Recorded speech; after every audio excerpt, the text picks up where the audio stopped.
situation. It's a very dangerous situation. As Sadnan indicated, I have been through many India-Pakistan crises.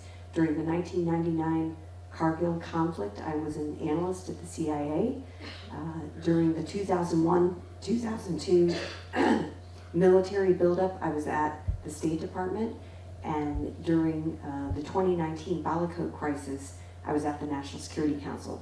So I have seen how these things happen, and once the crises start, it is really imperative that the United States is helping the two countries to back away from the brink of an all-out war. It's extremely important. I've watched the U.S. play this role. It's always necessary, and I, think that in this crisis, it's no different. That this is very important for the U.S. to be working the phones, talking to both sides, and talking them both off the cliff.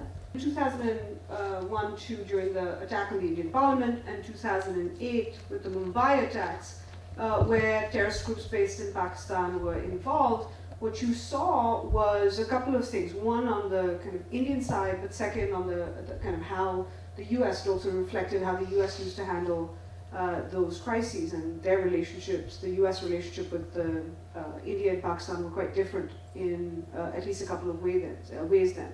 I think in those crises what you saw is, while India mobilized forces in 2001 for a considerable period of time on both sides, there was deployments, what you saw is India show restraint, not kind of react or retaliate militarily. Same thing in 2008. Considerable amount of restraints shown by Prime Minister Manmohan Singh, praised by international observers for it, now criticized in India for that restraint. But nonetheless, especially just a few months before an election, not military retaliation. And the reason he's often praised is that next year you saw India grow at 9-10%. So that link with that there are larger things at play here for India as well. But what you saw, I think, after that in 2016, and in both those cases, partly because the US was involved in Afghanistan militarily, needed Pakistan in a different way, so Pakistan's utility for the US was different. You had the Bush administration counsel restraint on both sides, and there was a lot of shuttle diplomacy involved. I think what you saw in 2016 and 2019 was different. It wasn't that this was the first crisis in the Modi. Walk them through what happened in 2016 and 2019, because everyone may not be aware. Sure. So it wasn't the first terrorist attack on Indian personnel or Indian citizens during the new Modi government that had gone into place in 2014. There was another one in 2015, but in 2016 what you ended up seeing is an attack on military personnel, Indian military personnel. Pakistani-based terrorist group took credit for it. And you saw India conduct what it described as surgical strikes. So a few kind of soldiers who took action across the line of control that separates the Indian parts of Kashmir and the Pakistan parts.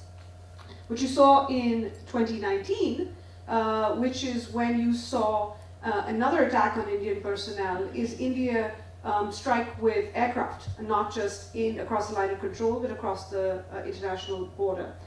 The other thing that you saw different in these two cases was the US government not call for Indian restraint after the attack and not criticize those Indian strikes. Both the Obama administration and the first Trump term, Lisa was actively involved in the decision. But nonetheless, also after those strikes, call for de-escalation once those strikes were complete. I think what you're seeing that is different, there's a range of things that's different this time, including how the US is approaching this currently. But just on kind of what India's action has entailed, there are a couple of things different. One, you saw after the terrorist attack, it was on civilians. I think it's important to say those two crises previously were on military personnel. This was on civilians. This was, as Lisa pointed out, targeted by religion. There were also people this is the worst civilian attack on Indian civilians since the Mumbai attacks in 2008. And you also saw the victims were from over a dozen Indian states, so national residents even beyond Kashmir. Just a couple of other points just quickly that make this, I think, moment different is You saw in this case in a group called the Resistance Front that India links with the designated terrorist group Lashkar-e-Taiba, first take credit and then kind of withdraw that claim. In 2019, the group Jaish-e-Mohammed took credit for it very quickly.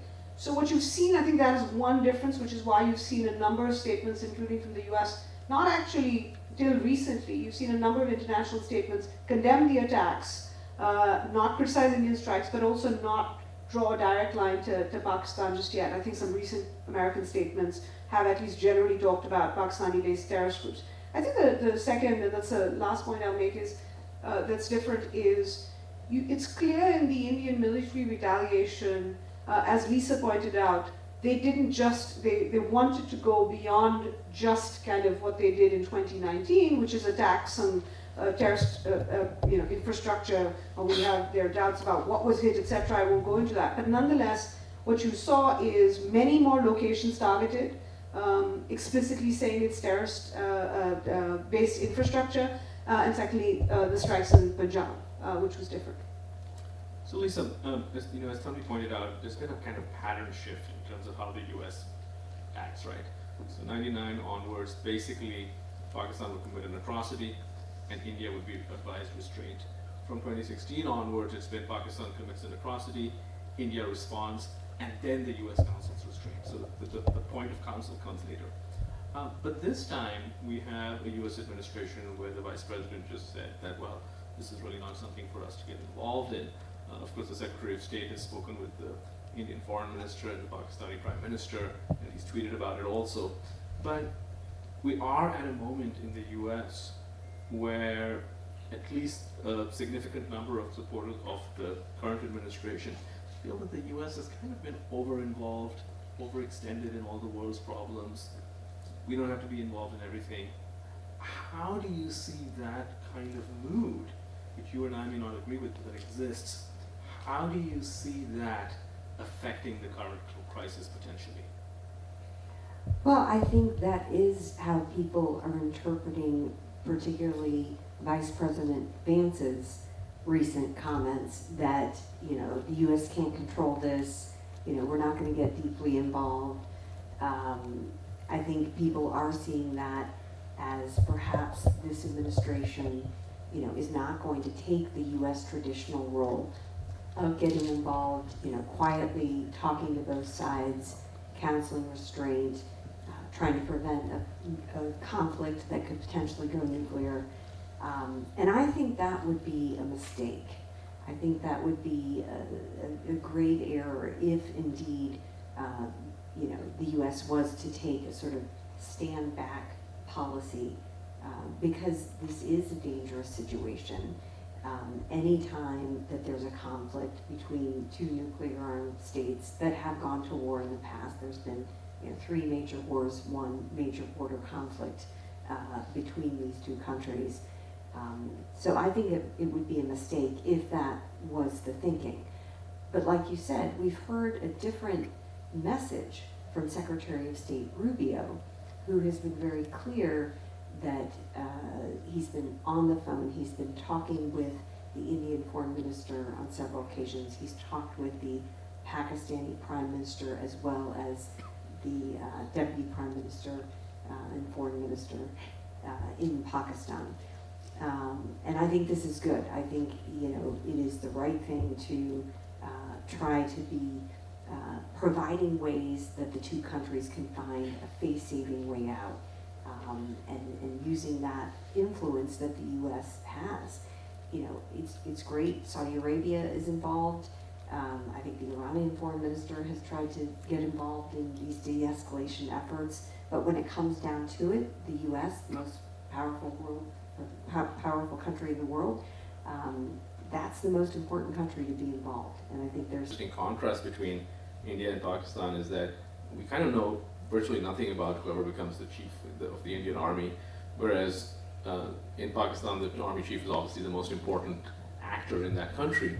But Asim Munir was a relatively unknown person when he rose to this position.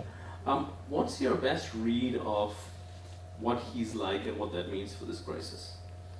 You know, I will caveat this with, I am not an expert on the Pakistani military. There's several people and several good academics who have done great work on the Pakistani military. There are people like Aisha Siddiqa, who wrote a great piece in the Financial Times just recently on exactly that question, the domestic dynamics. I would say, just kind of from the perspective of him and the crisis, I think he's in some ways the known unknown. A person who is not like we know enough to know he's not like the previous Pakistani Army Chief, General Bajwa, who was, and maybe Lisa has thoughts on that, was there during the previous crisis and did take that exit ramp, so to speak, that was presented then. What we do know about, another thing we know about General Munir is that he is considered to be more aggressive, more of a true believer. And also he's in a slightly different circumstance and context, where you have seen the Pakistani military's reputation within Pakistan take some hits, in part because of the nature of their involvement in Pakistani politics, particularly the detention of former Prime Minister Imran Khan. And you come in a context where either the pressure is, you see this as a time that you're feeling under pressure to do more, to show that this is why the Pakistani military is relevant, still essential, still the reason that you need a big chunk of the Pakistani defense or the budget as a whole for the military. Or you see it as an opportunity to actually say, so it's not so much you're on the defensive, that you go on the offensive, saying this is an opportunity for me to actually show that the Pakistani military is actively involved and can defend its borders. So I think Tanvi is absolutely right that Asim Munir does seem to be more of a hawk on India than General Bajwa was. But I will say that General Munir is very interested in improving the U.S.-Pakistan relationship. He has shown a great deal of interest in having better relations with the United States. And so this is a card that the U.S. can now play because there were tentative steps being made toward improving the relationship with Pakistan. We saw President Trump in his address to Congress thank Pakistan for its help in extraditing one of the perpetrators in the August 26, 2021 attack in Kabul. We know that Pakistan held a critical minerals conference a couple weeks ago. A senior State Department official attended that. So there were these tentative steps toward improving the relationship. And I think that's something that now somebody like Secretary of State Rubio could hold out, that, look, there is room to improve this relationship. But, number one, you need to de-escalate this current crisis. And number two, you need to make sure that terrorists are not operating freely on your territory. So that's actually partly answers my question that I'm going to ask in any case. The way I see it, one of the reasons why it was relatively easy to de-escalate in 2019, there are a couple of reasons. The first is that there were widely different claims on what exactly happened when India struck the terrorist camp in Balakot in Khyber Pakhtunkhwa province. The Indian media claimed that India had killed large numbers of terrorists. The international media and the Pakistani media basically said that India hit a tree. Then you had the sort of tit for tat, and an Indian jet was down, and the pilot was captured, and the Pakistanis returned it. But I think what happened was that the way the dynamic was in 2019 was that both countries could declare victory, and in fact, both countries did declare victory to their own people. This situation is very different, right? The Pakistanis have acknowledged that at least 31 people have been killed in Indian strikes. The strikes that Tanvi also mentioned and you mentioned. The political significance and the social and cultural significance of India, in fact, hitting places like Muridke and Bahawalpur, which basically, let's face it, for decades have existed under the patronage of the Pakistani army. These are like absolutely some of the safest places in the world to be if you were a terrorist. And the fact that the Indians have attacked these with missiles, it makes Asim Munir's domestic situation more precarious. And I'll add to that the fact that I think the Indians want an off-ramp, and I think the Indians have wanted an off-ramp from the start. You should see their statement after the first strikes. They were sort of basically trying to signal that we're done now, we've retaliated, we can end this right now. But I don't think the Indians want this to end in terms where the Pakistanis could claim, as in 2019, that they had scored victory too. So given the complexity of this, you have at least one card that the US has over here, which is that Pakistan wants to improve its ties with the US. But if you were advising Secretary of State Rubio at this moment, what other cards would you be saying? What else do you think could be done to prevent Pakistan from escalating further? And it looks very likely to me at this moment that they will in fact escalate. And then Tanvi, if you could add to the same question after the piece. Well, I think, again, you have the terrorist problem in Pakistan. You know, we should all be asking how, you know, in the year 2025, are U.S. designated terrorist groups like Lashkar-e-Taiba and Jaish-e-Mohammed still around? Why is LET leader Hafiz Mohammed Saeed still only in under house arrest? Why isn't he in a proper jail? You know, I think all of these questions need to be asked. And, you know, Pakistan in the past has been on the gray list of the Financial Action Task Force for its support to these groups. So that is another mechanism where action could be initiated. Of course, there's the UN, where in 2019, the US worked very hard to ensure that Jaish-e-Mohammed leader Masood Azhar was designated as a terrorist. The U.S. had been pursuing that effort for a long time, but it had been blocked by China for many years. So I think, you know, really making the point to Pakistan about, you know, the fact that it can no longer support these terrorist groups. You know, it's very telling that the strike in Bahawalpur actually ended up killing terrorist Abdul Rauf Azhar, who is the brother of Masood Azhar. And he was involved, Abdul Rauf Azhar was involved in the brutal and heinous kidnapping and killing of the Wall Street Journal reporter Danny Pearl in 2002. So it took 23 years, but finally justice was served for that terrorist act. So the question has to be asked, why couldn't Pakistan take action against this brutal terrorist?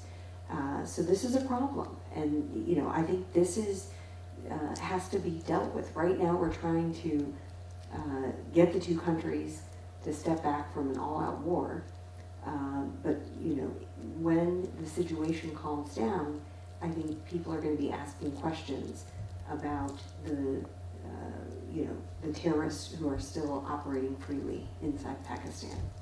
The same question to you. If you had a 5-minute phone call with the Secretary of State or a 5-minute meeting, what would you ask him to do? So I'm going to answer this in a different way, because I think Lisa's covered, you know, there are things like the Financial Action Task Force, the Pakistani military gets a good chunk of IMET, this International Military Training, Education and Training Program. There are both carrots and sticks that the US has, but there's a different dimension. And I will say, you know, when Lisa talked about the importance of the US approach to this, in previous crises, both sides, in different ways, almost expect intervention to come in so that they don't go up a certain escalation ladder. India doesn't like mediation. Pakistan wants mediation, but nonetheless, both almost expect and sometimes want some kind of intervention to help them take those, or at least to shine a light, so to speak, on where the exit ramps are, highlight them. I think they can also help with narrative shaping in some ways, though both governments, I think, also have an ability to shape a narrative about what wins and losses are. But I think there's a different dimension to this as well. The US is not the only actor here, or particularly one that if we're talking about, you know, who's going to shine a spotlight on the exit ramp for General Munir, there are other actors involved here. Partners of Pakistan like the Saudis, the Emiratis, the Qataris, the Chinese. the British government has links with Pakistani military as well. And so part of it, and I'm sure Lisa did this when she is coordination with some of these actors. Now, way back when, in 99, 2008, there was US-China coordination. US-China relations not in the same place, but nonetheless, you can actually still have certain conversations, because while, the Chinese have been very supportive of the Pakistanis, tried to dissuade an Indian military strike, criticized the Indian military strike, their next statement after calling the Indian military strike regrettable, they're one of only 2 countries that have criticized India, what they did say is, we counsel calm and restraint, and are willing to work with others to coordinate. Now, they are not quite an honest broker. They are a party that's supplying one, but they also have leverage and do not want to see the situation. Same with the Saudis in UAE and Qatar. These countries earlier were seen as Pakistani partners, but they also today have an interest in India in a way, in the Indian economy, in Indian kind of strategic ties with India, where they have a different view of this. They have, again, had a similar statement about de-escalation, but not criticizing it. So I think it is about bringing in these other countries and seeing what that kind of leverage. Final thing I'll say is, we talk about this as perhaps the potential for escalation is limitless. I don't think that's necessarily true, right? In the sense that these are both rational actors on both sides. And one of the things that General Munir even will be, or at least people around him will be aware of, are certain kind of just resource limitations. Pakistan doesn't have an endless supply of military equipment or spares, servicing from the. You need, when you're fighting conflicts, you need to have an economy that can help you with stores of food and energy and those kind of things. Sadhana, you wrote a column recently in the journal, right? Pointing out the capabilities gap, and maybe you want to say something about that, is just even whatever the conventional military balance, etc., there are some limits on kind of the ability, frankly, of both sides to some extent, but particularly of Pakistan, without that support. And if those countries that it's expecting support from say to Pakistan, you need to de-escalate this, they will have to listen. Yeah.